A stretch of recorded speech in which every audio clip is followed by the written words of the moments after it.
bersama Ton Buleleng.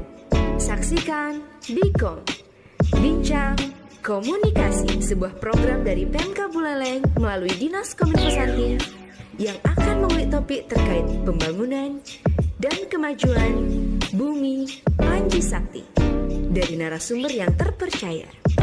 Satu episode setiap minggunya. Stay tune di channel YouTube Pemka Buleleng. Bikom Bincang Komunikasi. Sahabat Buleleng, berbicara tentang kesehatan di tengah masyarakat kita yang modern ini tentu tidak lepas dari informasi yang akan disampaikan oleh pihak-pihak yang berkompeten untuk memberikan informasi. Dan salah satunya yaitu tentang penyakit diabetes mellitus atau mungkin yang lebih dikenal dengan kencing manis. Jadi untuk itu, Bikom edisi kali ini sudah menghadirkan narasumber yang akan berkompeten untuk menjelaskan tentang apa itu diabetes mellitus atau kencing manis. Masih dari kawasan Buleleng Comment Center, Dinas Kominfo Santi Buleleng, bersama saya Dewi Lestari, dan kali ini saya ditemani oleh host cantik dari RSUD Kabupaten Buleleng. Langsung saja kita sapa host cantik kita pagi ini. Halo, selamat pagi. Kembali lagi bersama saya Sinta Pratiwi. Bagaimana hari ini Ibu kabarnya? Asal kare sehat. Iya. Bu Sinta gimana nih? Masih tetap sehat, terima kasih undangannya karena sudah mengundang kami kembali untuk informasi-informasi menarik tentang kesehatan dari narasumber yang sudah RSUD pilih sendiri dan sangat berkompeten di bidangnya. Iya, baik, terima kasih Ibu Sinta dan sahabat Buleleng. Tentu saja juga sahabat Buleleng yang mengikuti podcast kami sudah menyaksikan bahwa Ibu Sinta juga sudah beberapa kali mengisi dan menjelaskan tentang dunia kesehatan khususnya. Langsung saja saya serahkan kepada Ibu Sinta untuk memperkenalkan narasumber kita edisi kali ini. Baik, selamat pagi Nyawa Buleleng. Karena ada pepatah yang mengatakan tak kenal maka tak sayang, saya perkenalkan dokter penyakit dalam kami, Dr. Nova. Silakan Dr. Nova untuk memperkenalkan diri. Iya, terima kasih ya atas waktunya. Baik, di sini saya dengan Dr. Nova Andari Kluniari, spesialis penyakit dalam ya. Dan saat ini saya bertugas di Rumah Sakit Umum Daerah Buleleng sebagai dokter klinis dari bidang penyakit dalam. Saya baru bertugas mungkin baru mulai November ya, November. Jadi masih singkat sekali waktunya ya. Tapi ya mudah-mudahan dengan adanya saya di sini nanti saya bisa membantu menjelaskan tentang beberapa hal tentang diabetes ini gitu atau penyakit kencing manis nanti ya Sinta ya. Baik dokter. Dokter, ini adalah salah satu topik yang pastinya banyak sekali Nyama Buleleng khususnya yang ingin tahu tentang apa sih diabetes mellitus dan apa saja tanda dan gejalanya dokter. Oke, mungkin kalau penyakit diabetes mellitus ini mungkin lebih dikenal di masyarakat itu dengan penyakit kencing manis ya. Di sini penyakit kencing manis ini merupakan suatu penyakit dengan tanda kelebihan zat atau kadar gula darah di dalam tubuh kita gitu. Jadi pada umumnya di dalam tubuh itu kan ada cairan, ada gula darah, ada darah segala macam di dalam pembuluh darah. Nah, di sini penyakit kencing manis ini sendiri ditandai dengan adanya kelebihan dari gula darah seperti itu. Nah, secara epidemiologi atau secara pemerataannya di dunia ini kejadian diabetes atau kencing manis ini tinggi sekali gitu. Jadi kenapa kita penting sekali untuk mengetahui tentang diabetes ini? Karena sekarang kan makanan kita itu banyak yang mengandung sugar ya, jadi mengandung gula seperti itu. Jadi kita tuh asupan gulanya tinggi sekali dan kemudian sekarang ini kita memiliki banyak alat untuk membantu kita dalam bekerja gitu. Jadi kita untuk bergerak itu jarang ya. Jadi banyak pekerjaan-pekerjaan yang mengharuskan kita duduk dalam jangka waktu lama. Jadi kita jarang bergerak, jarang menggunakan tools gitu karena semua pekerjaan kita sehari-hari sudah dimudahkan dengan alat, dengan kendaraan, dengan dan sebagainya sehingga sebenarnya gerakan kita itu kurang gitu, aktivitas fisik itu kurang sekali. Oleh karena itulah angka diabetes ini terus meningkat sepanjang tahun gitu dan banyak sekali bahaya tentang diabetes ini, terkait dengan diabetes ini. Baik dokter, apalagi banyak sekali yang kita temui sekarang di rumah sakit, contohnya bahkan umur 40 ke bawah ada yang kena dok ya. Apakah ini terkait dengan pola hidup dok? Iya, benar sekali ya. Jadi kalau untuk diabetes ini sendiri dia terkait sekali dengan pola hidup gitu ya. Ya dengan konsumsi makan makanan manis, kemudian dengan konsumsi gula, kemudian dengan konsumsi tepung seperti itu ya. Jadi kan sekarang seperti ayam gitu kita sering masak ya menggunakan tepung dan lain sebagainya ya. Itu adalah salah satu behavior atau perilaku kita yang bisa mempengaruhi kita untuk terkena diabetes. Dan sedentary lifestyle seperti tadi yang saya bilang, kurangnya aktivitas fisik juga membuat kita bisa terkena diabetes selain genetik ya, selain genetik gitu. Jadi memang ada faktor genetik, tapi faktor lingkungan juga tidak kalah penting dapat menjadi faktor resiko atau menyebabkan kita terkena diabetes ini gitu. Tapi ada juga diabetes yang memang hanya karena genetik. Jadi karena kerusakan dari sel beta pankreas namanya, yaitu sel yang menghasilkan insulin itu kurang sekali. Nah dengan demikian gula di dalam tubuh terus beredar, jadi tidak dipakai dengan baik gitu. Baik dokter, terkait dengan kita sebagai orang awam ya dok, dengan diabetes ini apa sih gejala-gejala yang paling umum yang harus kita waspadai? Aku harus worry nih kalau ada gejala gini, mungkin aku mengarah ke diabetes gitu. Gimana menurut dokter? Oke, ya kapan sih orang itu curiga bahwa dirinya kena diabetes kan begitu ya. Jadi pertama itu dia sering haus, polidipsi. Jadi kita mengenal 4P yaitu 4 poli gitu ya. Polidipsi, poliuri, polifagi gitu ya. Dan kemudian penurunan berat badan yang drastis dan tidak bisa dijelaskan. Nah, polifagi itu kita jadi cepat lapar karena sebenarnya gulanya ada di dalam darah. Kita kan untuk menghasilkan energi itu membutuhkan gula ya. Jadi gula masuk ke dalam sel kemudian dirubah menjadi energi. Itu sebenarnya yang terjadi dalam tubuh kita. Nah, pada orang diabetes ini gulanya ada banyak tapi dia tidak masuk ke dalam sel. Dia hanya beredar saja di dalam pembuluh darah gitu. Jadi tetap selnya itu kelaparan gitu. Jadi membutuhkan glukosa juga gitu. Tapi glukosanya nggak bisa masuk atau gulanya itu nggak bisa masuk ke dalam sel, itu yang terjadi sehingga orang itu cenderung akan banyak makan, tapi dia nggak gemuk-gemuk gitu. Jadi dia tambah kurus lagi dan kemudian dengan kekentalan darah itu dia merasa kekurangan cairan sehingga dia banyak minum seperti itu. Dan kemudian dia juga karena kekentalan darah ini ada program di dalam tubuh kita juga mengakibatkan kencing kita jadi banyak gitu. Nah jadi orang yang kencingnya banyak, kemudian penurunan berat badan yang mendadak, kemudian banyak makan tapi tidak gemuk gitu, tidak bisa dijelaskan lah kekurusan ini kenapa gitu. Apalagi dengan latar belakang pasiennya sebelumnya gemuk sekali atau sering makan makanan manis dan kemudian dengan riwayat keluarga yang memiliki bakat diabetes gitu. Jadi kita harus curiga atau harus screening namanya untuk pasien-pasien tersebut atau orang-orang tersebut bahwa curiga bahwa dirinya itu mengalami diabetes seperti itu. Waduh, kalau saya nih juga banyak makan, kaget. Makanya ini tadi saya dengar penjelasan dari Bu dokter. Menarik sekali ya? Betul, betul sekali. Jadi dari gejala itu kan banyak makan tapi nggak gemuk. Nah saya salah satunya loh. Ini kayaknya curhat. Sekalian periksa ya. Kalau dikasih tes darah, tengkare aman Ya. ya Bu dokter. Nah yang ingin saya tanyakan adalah Bu dokter, jadi apakah faktor umur itu juga mempengaruhi ya tingkat kemungkinan untuk kita terkena diabetes itu? Iya, memang sangat mempengaruhi. Jadi memang ada angka gitu ya dari suatu studi penelitian ya dari WHO begitu. Memang seiring berjalannya umur maka fungsi dari sel tadi ya menurun gitu untuk masuknya glukosa itu atau gula itu yang ada di dalam pembuluh darah ke dalam sel gitu ya. Jadi itu yang fungsi itu yang menurun sehingga usia juga mempengaruhi kejadian diabetes ini gitu.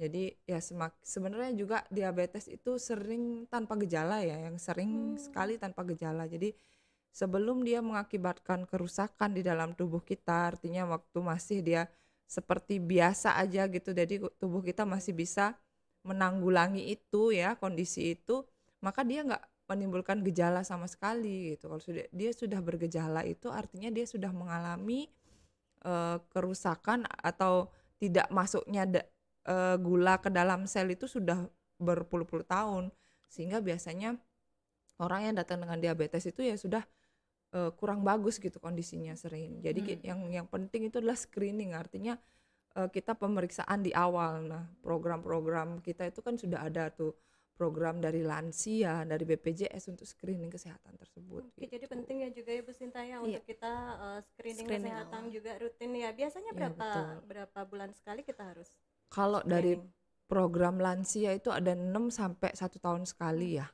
Jadi itu bisa untuk screening, jadi kita bisa cek gula darah di situ gitu. Dan di samping kalau ada gejala tadi ya berarti kita harus memeriksakan diri, dan itu memang harus di screening, artinya harus dites juga Iya. gitu. Itu lansia itu umur 60 tahun ke atas, Bu. Nah, terkait tentang faktor genetik yang tadi dokter sampaikan, berarti kan seandainya ada salah satu orang tua kita yang menderita diabetes mellitus, sebaiknya pemeriksaan dini itu dimulai sejak kapan, dokter? Oke, kalau misalnya kita punya orang tua ya dengan diabetes, jadi kita tuh cenderung ada kecenderungan untuk mengalami penyakit yang sama, apalagi orang tua kandung gitu. Jadi bukan kakek, bukan nenek gitu ya. Jadi dari kakek, nenek, paman itu juga masih ada hubungan relatif satu genetik gitu sama kita. Jadi pada kondisi seperti itu di umur-umur awal atau di umur-umur dewasa itu juga sudah perlu dilakukan pengecekan gula darah tersebut gitu. Jadi itu pengecekan berkala itu yang penting gitu. Jadi sebelum kita mengalami gejala yang tadi. Kalau sudah mengalami gejala yang tadi itu artinya sudah berpuluh-puluh tahun kejadian kerusakan pembuluh darah, kerusakan sel itu udah terjadi bertahun-tahun yang lalu gitu. Jadi kita agak sedikit terlambat biasanya. Nah, loh, gimana? Kalau udah telat gimana? Ngeri. Ternyata mengerikan juga. Iya, karena banyak banget penyakit yang bisa timbul akibat gula darah yang tinggi ya, dokter ya.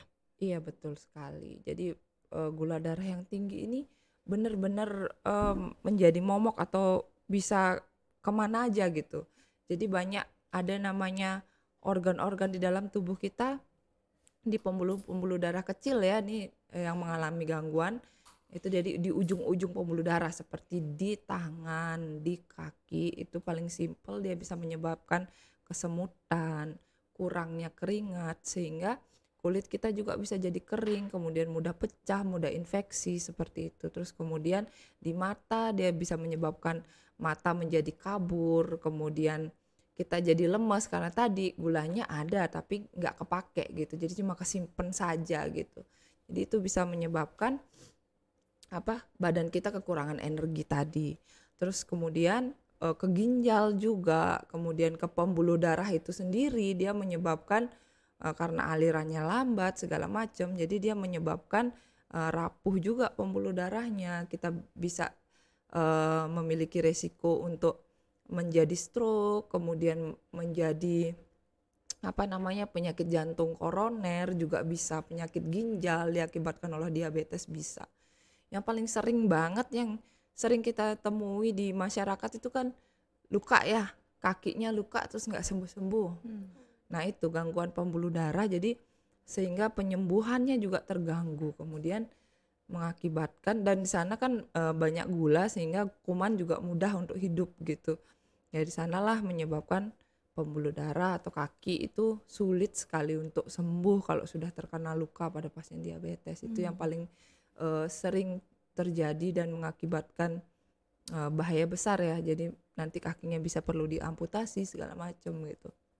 Jadi Begitu. benar-benar awareness terhadap ini memang harus baik. Iya, sama kayak saya. Saya kalau luka hati sulit sembuh, Bu. Itu beda lagi ya. Nanti dokternya juga beda lagi. Iya, dokternya nanti ada lagi tuh. Jangan lupa undang kita ya. Undang lagi. Oke. Dokter, balik lagi ke diabetes Ya. mellitus terkait dengan tingkat keparahannya, Dok. Apakah ada tingkat keparahan dari diabetes mellitus, Dok? Ya itu tadi ya, tingkat keparahannya itu tergantung pada komplikasi yang terjadi gitu ya. Ada komplikasi yang segera atau akut gitu ya. Jadi akut dan kronis itu tentang waktu ya. Jadi kalau kronis tuh komplikasi yang berlangsung dalam jangka waktu lama, ada komplikasi yang berlangsung dalam jangka waktu singkat gitu. Nah, yang berat ini, yang singkat dan kronis ini sama-sama berat gitu. Kalau kita lihat tingkat keberatannya sulit dibandingkan, jadi sama-sama berat gitu.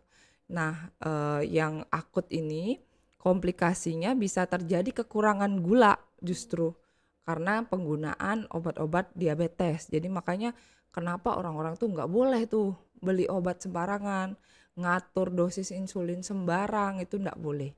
Harus benar-benar sesuai dengan petunjuk dokter karena itu ada takarannya begitu. Nggak bisa bikin gula darahnya drop, dan nggak boleh juga putus mendadak tiba-tiba gitu. Nah, itu akan menimbulkan peningkatan gula darah signifikan dalam waktu cepat gitu ya, dan dengan jumlah yang besar sehingga mengakibatkan komplikasi seperti namanya KAD ya kalau dalam bahasa kedokterannya gitu. Asidosis metabolik itu mengakibatkan masalah lah dalam tubuh kita karena kelebihan gula yang terlalu tinggi gitu. Bisa sampai yang paling berat nggak sadar gitu kan. Kedua-duanya ini kurang gula juga bisa bikin nggak sadar, kelebihan gula juga bisa bikin nggak sadar gitu. Nah, kemudian tentang yang kronis ini tergantung seberapa berat tingkat kerusakan pada organ-organ yang diakibatkan oleh diabetes itu sendiri gitu. Yang paling yang paling kita takutkan kan penyakit jantung koroner, kemudian stroke yang seperti itu yang dapat mengakibatkan kematian seperti tadi, luka diabetes yang nggak sembuh-sembuh juga bisa mengakibatkan kematian gitu, paling berat. Iya, banyak sekali. Mungkin kalau Ibu pernah dengar ada pasien diabetes yang banyak mendengar dari teman-temannya mungkin jangan terlalu banyak minum obat gitu, nanti merusak ginjal. Sebenarnya itu tidak boleh ya dok ya, tanpa pengawasan dokter. Seandainya pasien dengan positif diabetes mellitus tiba-tiba berhenti obat atau membeli obat sendiri di apotek, berarti sangat berbahaya dok nih. Iya, benar. Nah kan belakangan ini yang ngetren itu kan ada editan ya mengenai salah seorang dokter gitu, dokter yang terkenal banget itu. Sebut jadi saja ada, Bunga dok. sebut saja enggak, jangan Bunga lah, dia cowok loh. Sebut saja Mr. General gitu ya, Mr. General. Nah, dia itu diedit gitu loh, jadi videonya itu diedit. Di sana mengatakan bahwa obat diabetes yang sering kita gunakan itu ada namanya metformin yang benar-benar lini pertama atau pilihan pertama ya pada pasien diabetes itu dikatakan dapat menyebabkan kematian, kerusakan seperti itu ya, kerusakan dalam tubuh. Nah, itulah ya teknologi ya. Jadi orang bisa sembarang aja gitu nulis kayak gitu atau membuat video seperti itu sehingga dia mempromosikan obat yang dia punya gitu ya. Nah, sebenarnya sekali itu hoax ya, karena yang ngomong juga ternyata diedit gitu. Jadi bukan sumber yang kompeten. Nah, kemudian untuk masalah obatnya dapat merusak ginjal, memang ada efek samping ke ginjal, tapi dalam pemilihan obat diabetes itu banyak jenisnya, sehingga nanti dokter yang menentukan setiap individu itu yang mana yang cocok gitu. Jadi ada yang perlu insulin, ada yang bisa dengan obat, ada yang 1 obat, 2 obat, 3 obat begitu. Tergantung individu. Ya, that's why tidak boleh beli obat sendiri di apotik tanpa pengawasan dokter. Karena sekarang juga BPJS sudah cover banget ya dok, apalagi di rumah sakit umum kontrol ketemu dokter kan langsung tahu, jadi nggak usah beli obat sendiri gitu. Dok, seandainya dengan pasien dengan positif diabetes, itu apakah ada olahraga yang bisa menurunkannya dokter? Oh iya. Ada banget ya, karena pilar penata laksanaan diabetes itu yang pertama itu kan perilaku hidup sehat ya. Jadi di situ mencakup antara nutrisi gitu ya, nutrisi atau makanan yang kita makan, kemudian dia juga mencakup olahraga gitu. Jadi kita seperti yang tadi saya bilang, salah satu yang menyebabkan diabetes ini terjadi adalah karena sedentary lifestyle atau kita yang kurang bergerak atau kurang aktivitas fisik gitu. Jadi olahraga apa dong dok yang bisa? Ya olahraga yang membuat kita bergerak. Salah satunya pada orang-orang lansia itu jalan aja kadang-kadang sudah cukup gitu. Karena memang olahraga ini kembali lagi personalize lagi, tergantung kemampuan tiap orang kan beda-beda. Ada yang dengan penyakit jantung dia nggak boleh terlalu berat gitu. Nanti dokternya juga akan menyarankan apa olahraganya yang bagus untuk individu-individu tertentu gitu. Tapi memang olahraga adalah kunci untuk menurunkan angka gula darah di dalam tubuh juga. Jadi selain obat tadi, ya makanan, ya olahraga juga harus dilaksanakan. Nah, minimal itu kita harus berjalan kaki selama 30 menit setiap hari, itu paling bagus ya. Jadi minimal sekali katanya bisa 2 hari sekali gitu menurut perhimpunan kedokteran Indonesia ya. Jadi di situ disarankan bahwa kita harus melakukan olahraga gitu. Nanti detailnya mungkin personalize antar individu, nanti ditakar juga. Ada syarat-syaratnya kapan orang itu boleh melakukan olahraga, kapan tidak gitu.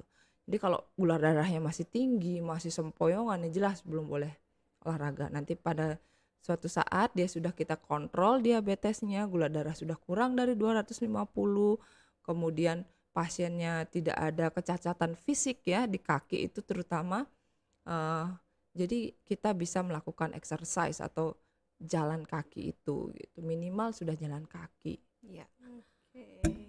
Baik, jadi terima kasih Bu Dokter, tadi penjelasannya sangat menarik sekali dan masih banyak juga ya kita punya pertanyaan. Dan Banyak. juga ada pertanyaan dari netizen loh. Oh iya, masuk ya. Iya, sudah ada Saya pertanyaan. dong netizen. Iya, jadi sahabat Buleleng dimanapun Anda berada, kalau memang ada pertanyaan-pertanyaan boleh nanti tuliskan di kolom komentar medsos kami, yaitu yang di Facebook Pemka Buleleng atau di Instagram Buleleng Berbangga. Silahkan nanti mengajukan pertanyaan juga. Nanti tentu akan dijawab oleh Bu Dokter ya, Bu Dokter Nova.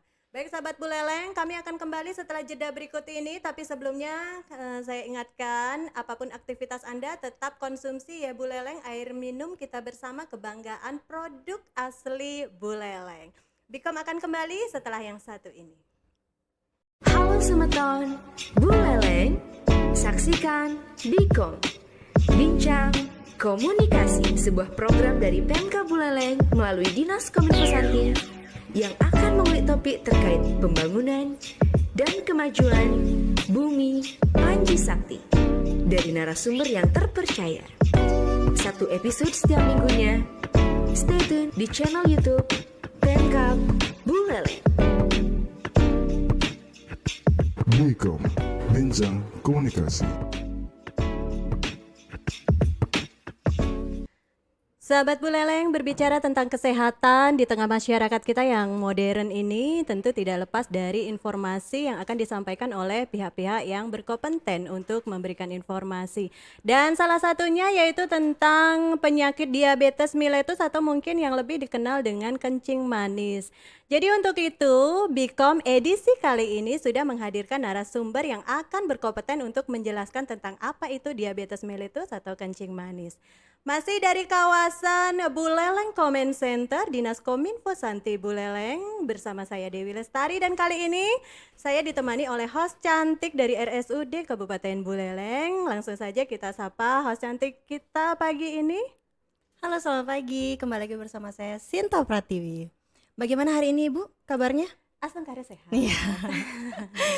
Bu Sinta gimana nih? Masih tetap sehat, terima kasih undangannya Iya, karena oke. sudah mengundang kami kembali untuk informasi-informasi menarik tentang kesehatan dari narasumber yang sudah RSUD pilih sendiri dan sangat berkompeten di bidangnya. Iya, baik, terima kasih Ibu Sinta dan sahabat Buleleng. Tentu saja juga sahabat Buleleng yang mengikuti podcast kami sudah menyaksikan bahwa Ibu Sinta juga sudah beberapa kali mengisi dan menjelaskan tentang dunia kesehatan khususnya. Langsung saja saya serahkan kepada Ibu Sinta untuk memperkenalkan narasumber kita edisi kali ini.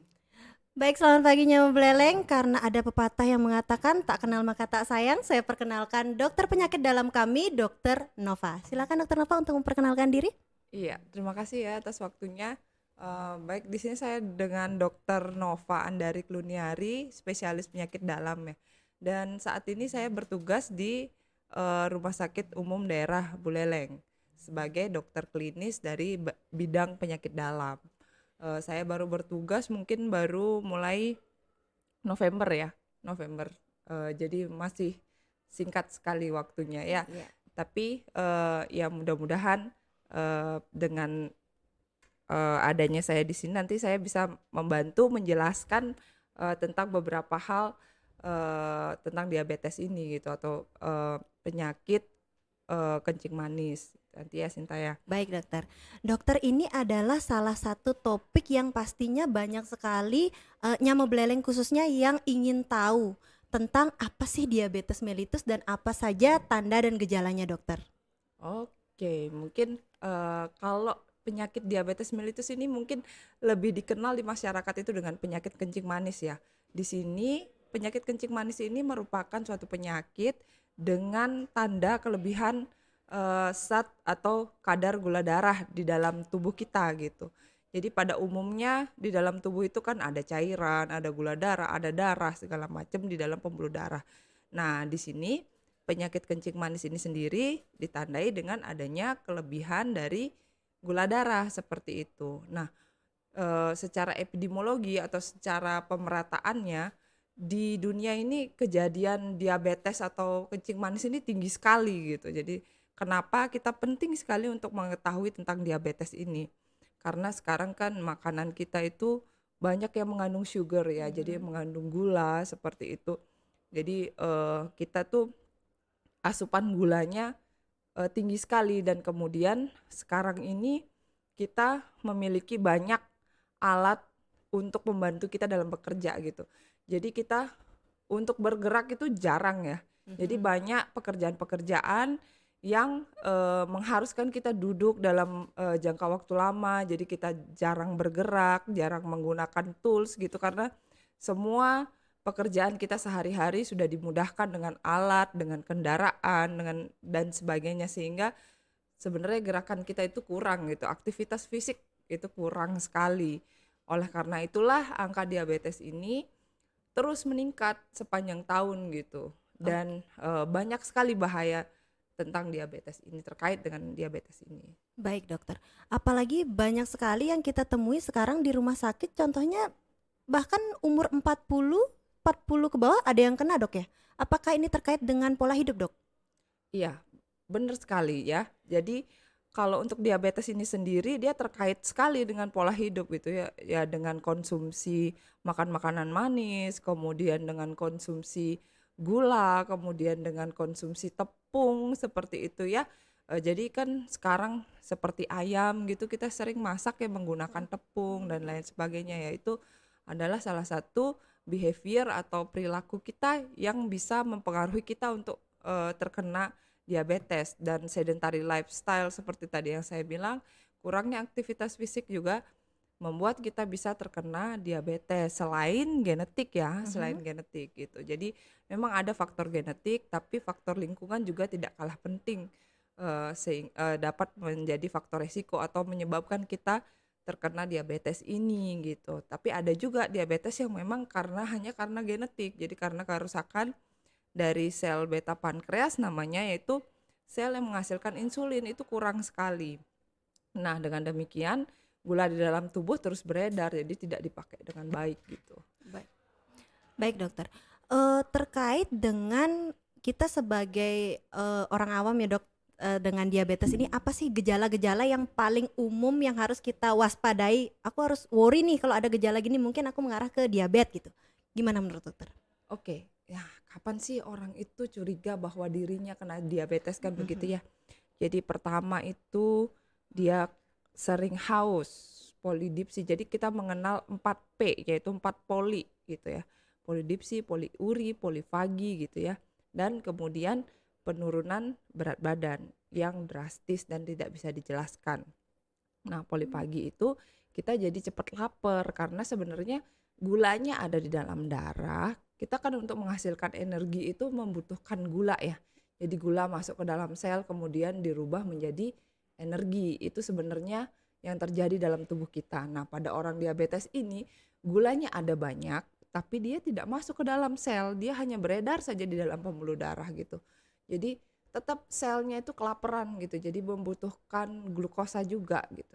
Tapi glukosanya nggak bisa masuk atau gulanya itu nggak bisa masuk ke dalam sel, itu yang terjadi sehingga orang itu cenderung akan banyak makan, tapi dia nggak gemuk-gemuk gitu. Jadi dia tambah kurus lagi, dan kemudian dengan kekentalan darah itu dia merasa kekurangan cairan sehingga dia banyak minum seperti itu. Dan kemudian dia juga karena kekentalan darah ini ada program di dalam tubuh kita juga mengakibatkan kencing kita jadi banyak gitu.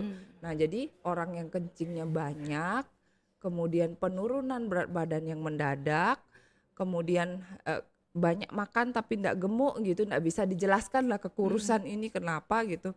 Apalagi dengan latar belakang pasiennya sebelumnya gemuk sekali atau sering makan makanan manis, dan kemudian dengan riwayat keluarga yang memiliki bakat diabetes gitu. Jadi kita harus curiga atau harus screening namanya untuk pasien-pasien tersebut atau orang-orang tersebut bahwa curiga bahwa dirinya itu mengalami diabetes seperti itu.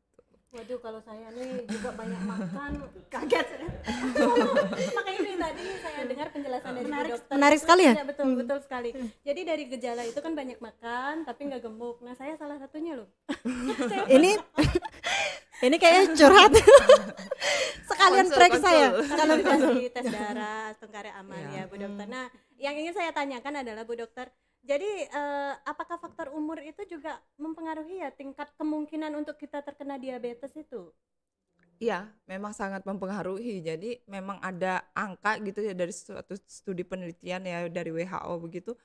Memang seiring berjalannya umur maka fungsi dari sel tadi ya menurun gitu untuk masuknya glukosa itu atau gula itu yang ada di dalam pembuluh darah ke dalam sel gitu ya. Jadi itu yang fungsi itu yang menurun sehingga usia juga mempengaruhi kejadian diabetes ini gitu.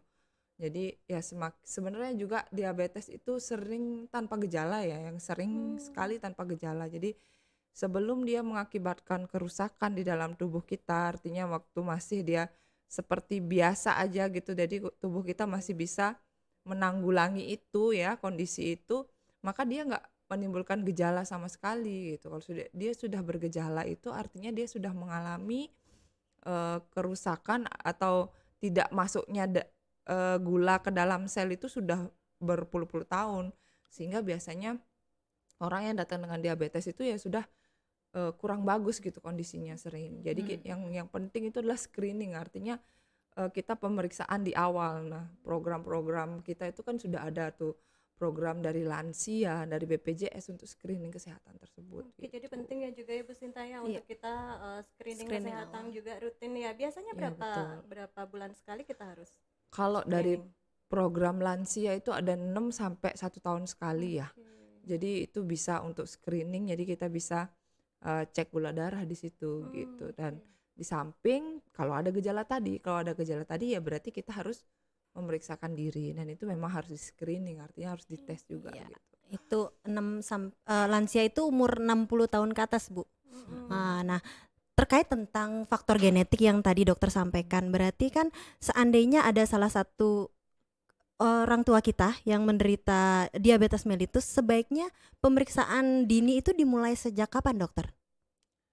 Oke, kalau misalnya kita punya orang tua ya dengan diabetes, jadi kita tuh ada kecenderungan untuk mengalami penyakit yang sama, apalagi orang tua kandung gitu. Jadi bukan kakek, bukan nenek gitu ya.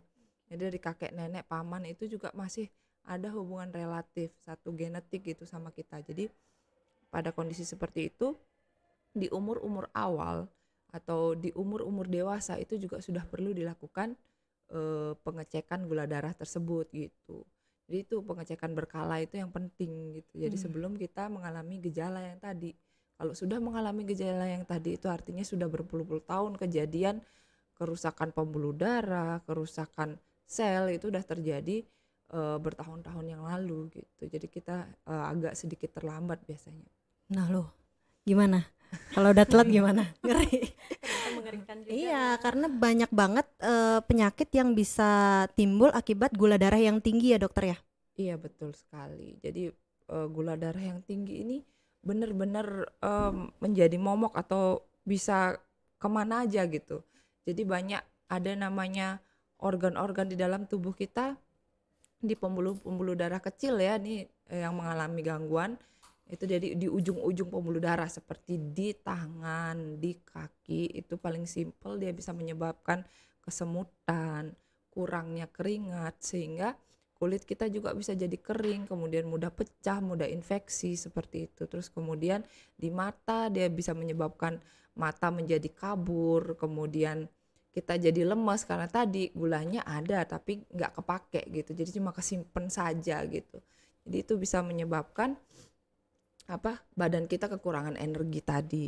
Terus kemudian ke ginjal juga, kemudian ke pembuluh darah itu sendiri dia menyebabkan karena alirannya lambat segala macam, jadi dia menyebabkan rapuh juga pembuluh darahnya. Kita bisa memiliki resiko untuk menjadi stroke, kemudian menjadi penyakit jantung koroner, juga bisa penyakit ginjal diakibatkan oleh diabetes bisa.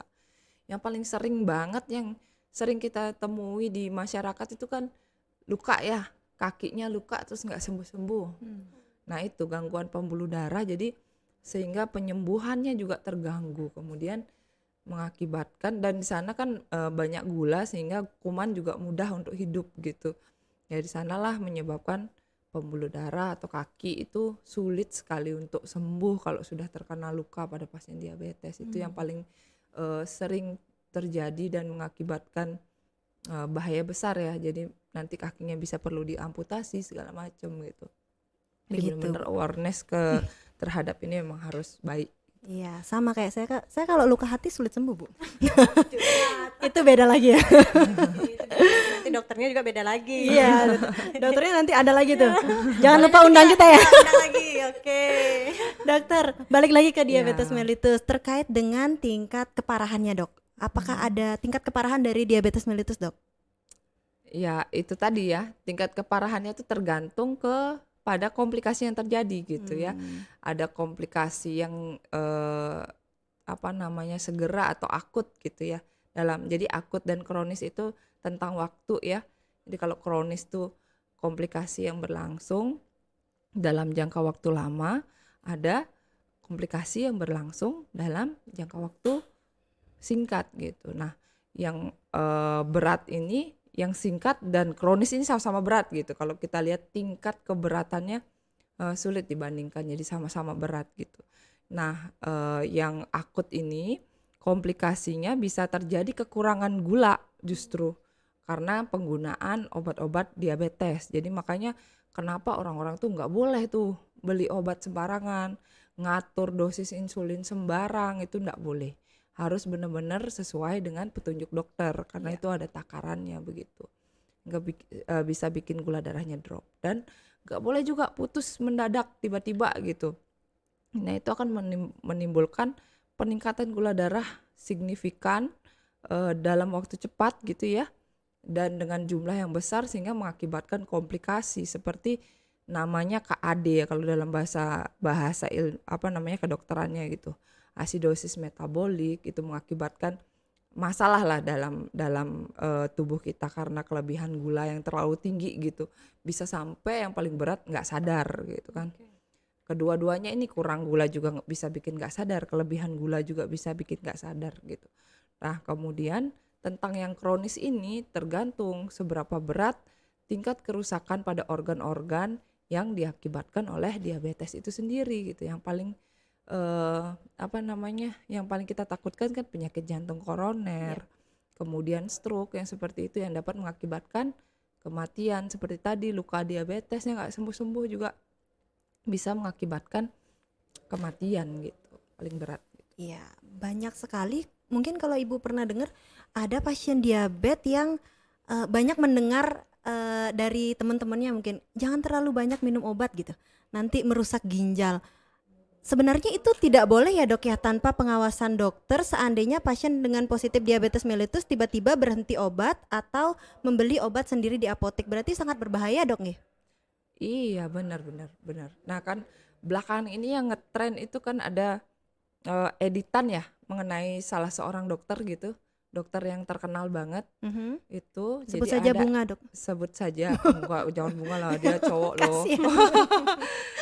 Sebut saja Mr. General gitu ya, Mr. General. Nah dia itu diedit gitu loh, jadi videonya itu diedit. Di sana mengatakan bahwa obat diabetes yang sering kita gunakan itu ada namanya metformin yang benar-benar lini pertama atau pilihan pertama ya pada pasien diabetes itu dikatakan dapat menyebabkan kematian, kerusakan seperti itu ya, kerusakan dalam tubuh. Nah, itulah ya teknologi ya. Jadi orang bisa sembarang aja gitu nulis kayak gitu atau membuat video seperti itu sehingga dia mempromosikan obat yang dia punya gitu ya. Nah, sebenarnya sekali itu hoax ya, karena yang ngomong juga ternyata diedit gitu. Iya. Jadi bukan sumber yang kompeten. Nah, kemudian untuk masalah obatnya dapat merusak ginjal, memang ada efek samping ke ginjal, tapi dalam pemilihan obat diabetes itu banyak jenisnya. Sehingga nanti dokter yang menentukan setiap individu itu yang mana yang cocok gitu. Jadi ada yang perlu insulin, ada yang bisa dengan obat, ada yang 1 obat, 2 obat, 3 obat begitu. Tergantung individu ya. Ya, that's why tidak boleh beli obat sendiri di apotik tanpa pengawasan dokter. Karena sekarang juga BPJS sudah cover banget ya dok, apalagi di rumah sakit umum kontrol Iya. ketemu dokter kan langsung tahu, jadi nggak usah beli obat sendiri gitu. Dok, seandainya dengan pasien dengan positif diabetes, itu apakah ada olahraga yang bisa menurunkannya dokter? Oh iya, ada banget ya, karena pilar penata laksanaan diabetes itu yang pertama itu kan perilaku hidup sehat ya. Jadi di situ mencakup antara nutrisi gitu ya, nutrisi atau makanan yang kita makan, kemudian dia juga mencakup olahraga gitu. Jadi kita seperti yang tadi saya bilang, salah satu yang menyebabkan diabetes ini terjadi adalah karena sedentary lifestyle atau kita yang kurang bergerak atau kurang aktivitas fisik gitu. Jadi olahraga apa dong dok yang bisa? Itu ya olahraga yang membuat kita bergerak. Salah satunya pada orang-orang lansia itu jalan aja kadang-kadang sudah cukup gitu. Karena memang olahraga ini kembali lagi personalize lagi. Tergantung kemampuan tiap orang kan beda-beda. Ada yang dengan penyakit jantung dia nggak boleh terlalu berat gitu. Nanti dokternya juga akan menyarankan apa olahraganya yang bagus untuk individu-individu tertentu gitu. Tapi memang olahraga adalah kunci untuk menurunkan angka gula darah di dalam tubuh juga. Jadi selain obat tadi ya makanan ya olahraga juga harus dilaksanakan. Nah, minimal itu kita harus berjalan kaki selama 30 menit setiap hari, itu paling bagus ya. Jadi minimal sekali katanya bisa 2 hari sekali gitu menurut perhimpunan gini ya kedokteran Indonesia ya. Jadi di situ disarankan bahwa kita harus melakukan olahraga gitu. Nanti detailnya mungkin personalize antar individu, nanti ditakar juga ada syarat-syaratnya kapan orang itu boleh melakukan olahraga, kapan tidak gitu. Jadi kalau gula darahnya masih tinggi, masih sempoyongan, ya jelas belum boleh olahraga. Nanti pada suatu saat dia sudah kita kontrol diabetesnya, gula darah sudah kurang dari 250, kemudian pasiennya tidak ada kecacatan fisik ya di kaki itu terutama. Jadi kita bisa melakukan exercise atau jalan kaki itu gitu. Minimal sudah jalan kaki. Ya. Oke. Baik, jadi terima kasih Bu Dokter. Tadi penjelasannya sangat menarik sekali dan masih banyak juga ya kita punya pertanyaan. Dan Banyak. juga ada pertanyaan dari netizen loh. Oh iya, masuk ya. Iya, sudah ada Saya pertanyaan. dong netizen. Iya, jadi sahabat Buleleng dimanapun Anda berada, kalau memang ada pertanyaan-pertanyaan boleh nanti tuliskan di kolom komentar medsos kami, yaitu yang di Facebook Pemka Buleleng atau di Instagram Buleleng Berbangga. Silahkan nanti mengajukan pertanyaan juga. Nanti tentu akan dijawab oleh Bu Dokter ya, Bu Dokter Nova. Baik sahabat Buleleng, kami akan kembali setelah jeda berikut ini. Tapi sebelumnya saya ingatkan, apapun aktivitas Anda tetap konsumsi ya Buleleng, air minum kita bersama, kebanggaan produk asli Buleleng. Bikom akan kembali setelah yang satu ini.